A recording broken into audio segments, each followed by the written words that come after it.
Hi, this is Jody Roundhouse with the Roundhouse Report. It's been a while. I've been sick. I'm back now. I had a special request from somebody on my channel. Don't know how to pronounce it, but it's a Spanish name, so Yayo. Joao. Yayo. Cocaine. So your name means cocaine. But anyhow, you had asked, I'm going to try to make this brief and just touch upon the main thing that you asked about regarding the depletion of American conventional military capabilities since 9/11. Hang on a second. And a little bit more light. After 9/11, the entire focus of our military, of our intelligence apparatus, everything centered around counterterrorism, obviously, counterterrorism. We went into Afghanistan and we fought militias. Using the Northern Alliance, we really didn't do much fighting there until after the Taliban had been conquered. And then we went into Iraq. And what did we do there from 2003 to 2011? Counter-insurgency, anti-terrorism, fighting our conventional forces, the United States Army, the Marines, etc., fighting against militias. I won't even call them near-peer competitors. These are people who don't even know how to aim and fire. Not all of them. There's some that are good. But, so for almost 20 years, we've been focused on counterinsurgency and all this stuff. Now, during this time period, even 10 years ago, by the way, it's February 3rd, 2020. 10 years ago, there was a movement among the senators in Congress that basically said, look, you guys are to the military, to the Joint Chiefs of Staff, you guys are building our military to fight militias. Well, what about 20 years from now or 30 years from now? What if a war starts with an actual peer competitor who actually knows what they're doing and they have an air force and they actually know what they have tanks? What about then? That was the argument. They were like, you guys are putting too much focus on this fighting militias stuff. You got to focus more on the big power competition. Well, that languished until a couple years ago when General Mattis, as Secretary of Defense before stepping down under Trump, he changed the strategic footing of the United States. No longer will our main priority be counterterrorism. We're fighting militias. Now our main priority is great power competition, meaning Russia and China. Each one of them is a great power regionally, but not internationally. The United States remains the sole superpower of the world.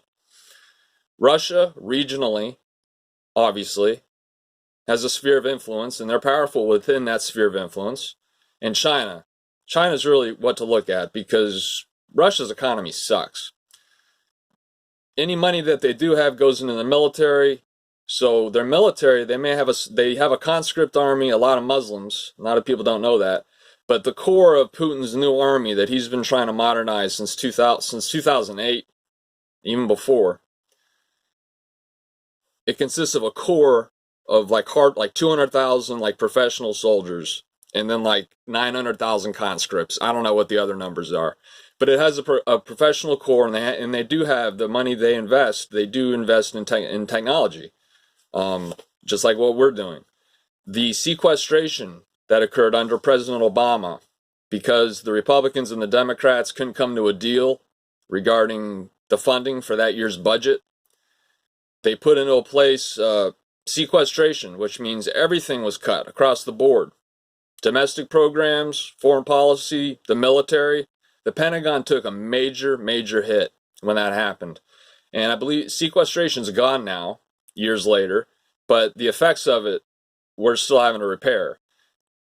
Put on top of that, the necessity now, increasingly so, we're having to ball up to China and to a lesser degree, Russia. But Russia supports Iran, so it's that in that sense, Iran is like a proxy of Russia, and then Iran has its own proxies. Since we have, under Mattis and Trump, switched our foreign policy to focus on, quote, great power competition, end quote, we have been and all along, even when we were fighting the militias in Afghanistan and in Iraq, all along, the research and development never stopped. Keep in mind that everything that we built from the beginning of the Cold War in the mid 20th century all the way until now, we're not going to expose the military capabilities that America has until we truly need to. And that would only be in the case of a major war against a near peer or peer competitor. We're not going to bring out our big guns to invade Iraq because we're just going to show Russia and China what we're capable of. We didn't need the big guns, we didn't use them. In the next war, I believe the world, the American public, the world at large will be shocked at the technology that'll be unveiled by Russia, or if it's with China, but mainly the United States. We have burgeoning high-tech systems under it's past research and development. They're being put to test. Russia and China are doing the same thing with hypersonic glide vehicles. Don't know if you're familiar with that, but you may want to look that up. Hypersonic glide vehicles to bypass missile defense systems. But you had mentioned drones as being used in low-intensity conflicts. Not anymore. Putin, the dictator in Russia, the USSR basically in his mind, they recently came out with an underwater drone. It's like a submarine. It's capable of fitting a nuclear warhead in it, and it would conceivably sneak its way into, say, Manhattan Harbor and detonate. So drones are and plus I think we're heading toward the end of the aircraft carrier and the beginning of some kind of drone mothership. And I've already watched documentaries and seen sources of the artificial intelligence involved by sending out these drones to act autonomously with a general mission. I'm not going to get into that now. I'm already at the 7-minute mark. Hypersonic glide vehicles, the United States has also invested heavily in counters to A2D2 strategy. You may want to look that up, A2/D2. Basically, you line your shores with missiles that are capable of taking out ships, ship-killing missiles. The Chinese are at the forefront of that. The United States has made great strides in its cyber capabilities, but you won't ever hear about that, at least not in American news, because again, we don't want our enemies to know our sources and our methods. But the general public will be shocked. The Department of Defense, the Pentagon, every 3 months, every 6 months, it depends, they send up a plane. It's very mysterious. It's a large black plane. It looks like a plane. It looks like a advanced jet or something, but it's a space plane, and it goes up. All that we know are, people are like fascinated watching stuff launch.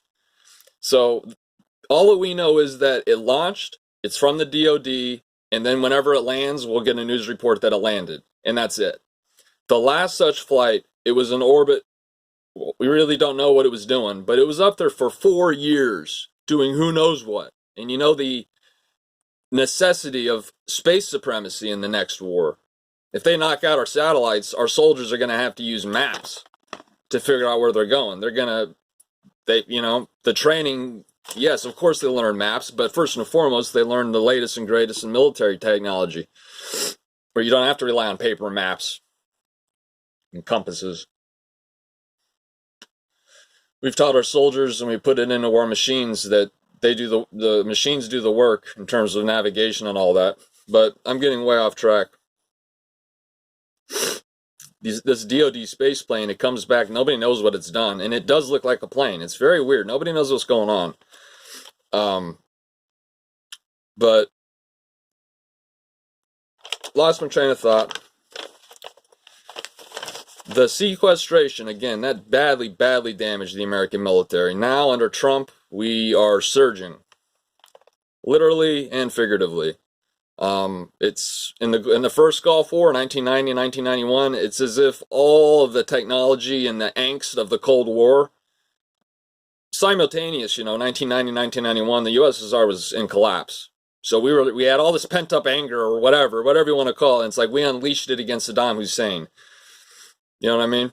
For right or for wrong, whatever. He invaded Kuwait, but we unleashed it. And GPS, the United States, had invented it just recently, and that allowed for our smart bombs. That shocked the world. Nobody knew what to think of that. There's a number of Russians, retired Russian generals and politicians and things like that, and they've, just to paraphrase, they've said things like, "I'm glad that we weren't on the receiving end of that. I'm glad that we got to sit on the sidelines and watch because we had no idea how capable the American military was." Come the next war, it'll be something similar. China. But again, we don't know what China has either. They have the most ambitious missile program under development that's ever been seen. You had mentioned that you were in the Brazilian military. Were you infantry? What exactly was your role? I'm just curious. You had mentioned the leaders in the White House and the leaders in your own country, and you talked about inner unity. Within the United States, we're so polarized now that the only thing I think that can bring about unity within our country as it stands now would be some kind of major catastrophe or like a sneak attack that would lead into a total war scenario. Because never underestimate American patriotism.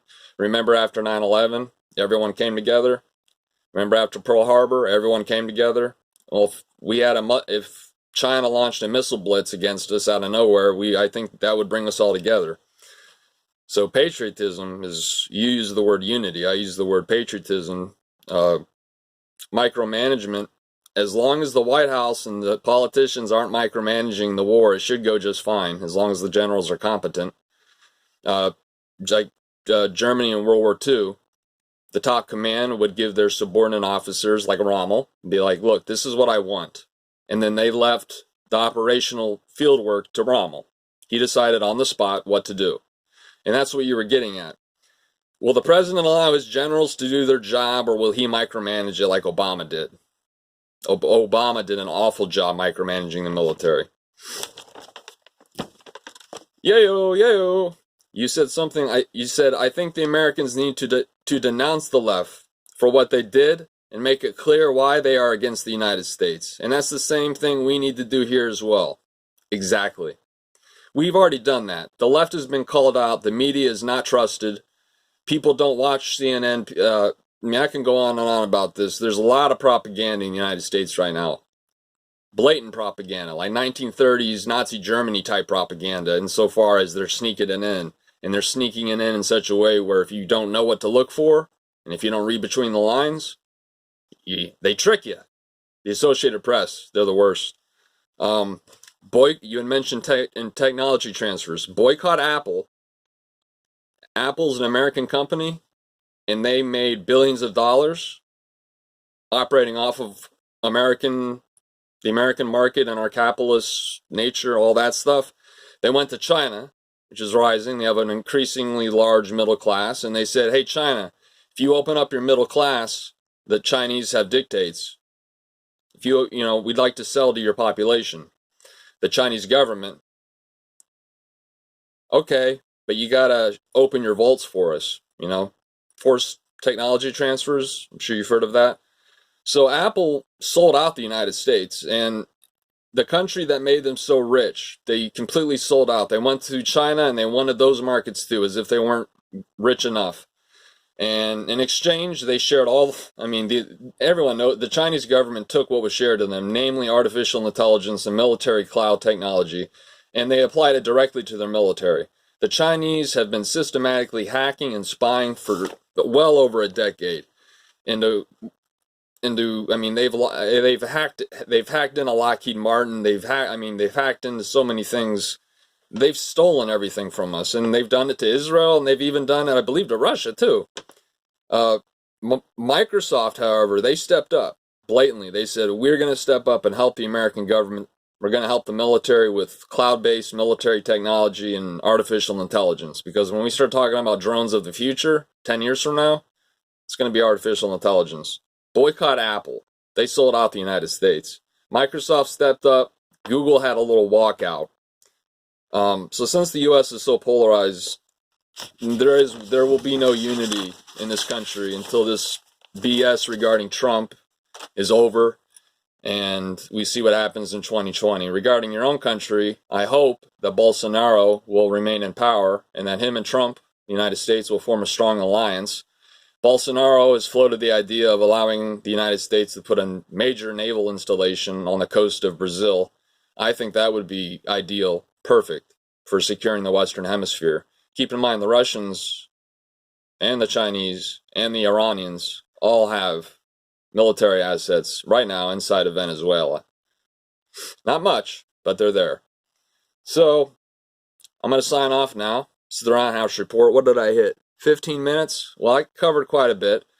We are now reverting back into high technology things to counter peer competitors, people who could actually hurt us, like China, as opposed to these little ragtag militia groups. So we're rebuilding our military. Hopefully we can ally with Brazil. And regarding the Amazon and the EU and all that, that's a whole nother video. All right, Yayo, tell me if this answered any of your questions. Tell me if this helped at all. All right, buddy. Roundhouse Report out. Please subscribe. Bloop, bloop, bloop, bloop.